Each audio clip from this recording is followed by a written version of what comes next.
Well, well, well. Look who got a podcast done today after all. Shout out to my haters who said it wouldn't happen. Did I say this was going to be every Monday? I meant once a week. As long as I'm not too tired. Hi, I'm Maria Palmer. And by my haters, I mean my very loving and devoted followers who are watching the live stream of the Morning Mosh Pit this morning and giving me crap about my procrastination, but they call me Procrastination Palmer.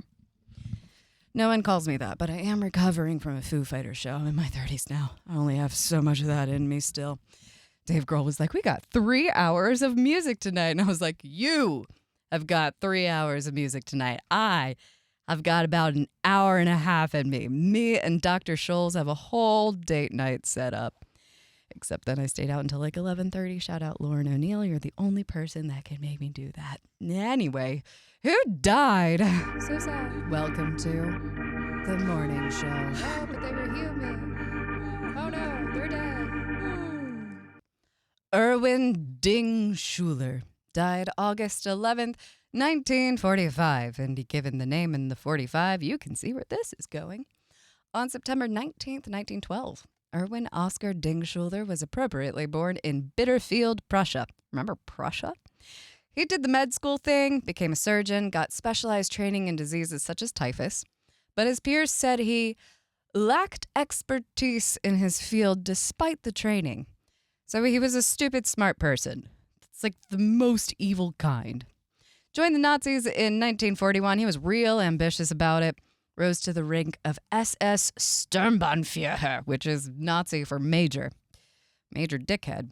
He did a bunch of administrative stuff and led vaccine production, which landed him a spot as a head of the Department of Typhus and Virus Research at Buchenwald, the concentration camp. Basically, typhus was decimating the German troops, so to fix it, they needed test subjects to experiment on. So he kept 300 prisoners in Block 46. He'd infect them with typhus and then test a vaccine on them. Obviously, a bunch of them died. One of them because the vaccine was prussic acid. Cyanide. That's cyanide. They injected the guy with cyanide and he died. No kidding. The ones that survived their inoculations were killed to conceal data. All in all, about 900 victims succumbed to either typhus, the experimental drugs, or were just killed. But little bit of satisfaction for us, there was some sabotaging going on.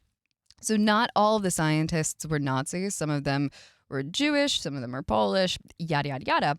And those guys saved about 600 liters of placebo vaccine to send to the German front lines. This was supposed to vaccinate about 200,000 Germans, but since it was a placebo, didn't do shit. And then they also set aside 6 to 7 liters of actually effective vaccine for the prisoners in the camp. Let's go. They'd also take some of the animals they were supposed to be experimenting on, so like rabbits, mice, guinea pigs, and they'd stew them up and eat them so they didn't starve in the concentration camp. And this is my favorite part. To mess with the vaccines, they just straight up wouldn't use the correct materials, but Ding Dong Erwin over there signed off on it because remember, he doesn't have the expertise. He didn't even know they were fucking with him, and they did. Whoops. So Buchenwald gets liberated April 11th, 1945. Dingy Boy gets arrested April 25th. He was going to be put on trial in Nuremberg, but aside from being stupid and evil, he was also a bitch boy, and he couldn't take the scrutiny. So he hanged himself August 11th, 1945, at a U.S. internment camp just north of Munich. Erwin Ding-Schuler, you may not have gone to trial, but you have been judged. You're dead, and we're happy about it. Bye-bye. This has been The Morning Show. Are people still looking? Okay, life is precious. This is terrible. Okay, now we need some tunage, but we need it fresh. We want new musicians. Musicians, huh? Okay. We're talking about the Molotovs. Now, this is a brother and sister duo outside London. They formed in 2020, which you may remember is the COVID year. So they did a lot of busking, a lot of playing in parks, on the street. It's actually worked out really well for them because they were underage. A lot of those clubs have age restrictions. They didn't have to worry about them because they weren't playing in the clubs. It's gone great for them. They supported the Sex Pistols on tour. They're actually going to go on their own tour this September. So before they do, check out their album. They just released it in January. It's called Wasted on Youth. Man, they're just a kick-ass pop punk band. Vocals are kind of David Byrne-esque, also like Rick Ocasek from the Cars. It's got some of those poppier melodies that are going to get stuck in your head, but they're also badass punk rockers. I mean, they're called the Molotovs, rebellious AF. Good stuff to check out and some high energy, and we love it now. Let's get a little good news going, huh? Let's gather around the campfire and sing our campfire song. Not that part. We're not doing SpongeBob. Ooh, hot, hot, hot, hot, hot, hot.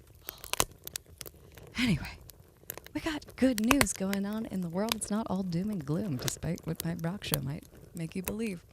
So, scientists have created the first 3D human heart valve-like tissue from stem cells, and it's really close to the real thing. They used human pluripotent stem cells. You know what stem cells are. These are the things that when you're a little baby, they're like, what are we going to become? And eventually they become your hands or your brain or your nose, but you don't know what it's going to be. It has to get the biological instructions. And that's exactly what they did. They gave the cells the biological instructions to become this piece of human heart. This is a big deal for many reasons, not the least of which is that human hearts are super duper complicated. So you're opening and closing valves billions of times over your life. Think of if you did that with just a car door. It would rust, parts would fall off, yada, yada, yada. The other thing about hearts being biological material, not only are they doing this throughout the course of your lifetime, it's also growing. So you have a smaller heart, obviously, when you're a kid, larger heart.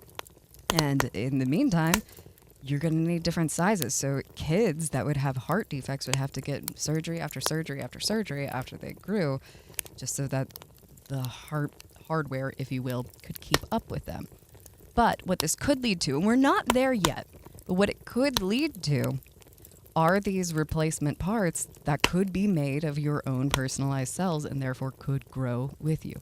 Again, we're not there yet, but what this can do is, since it's giving us a 3D model of heart valves and maybe eventually a full heart, right now scientists can't exactly study what's causing heart defects or heart disease because, you know, we're not Nazis, so we're not experimenting on live people, but we don't need to now because we have this whole 3D printed valve, so we can actually study what's causing these diseases or what's the word I'm looking for, deformities, and treat them preventatively. And then, you know, sky's the limit on what we can do after that. And this is huge. I mean, that's 28, I think, million people have some version of heart valve disease. So these are good numbers.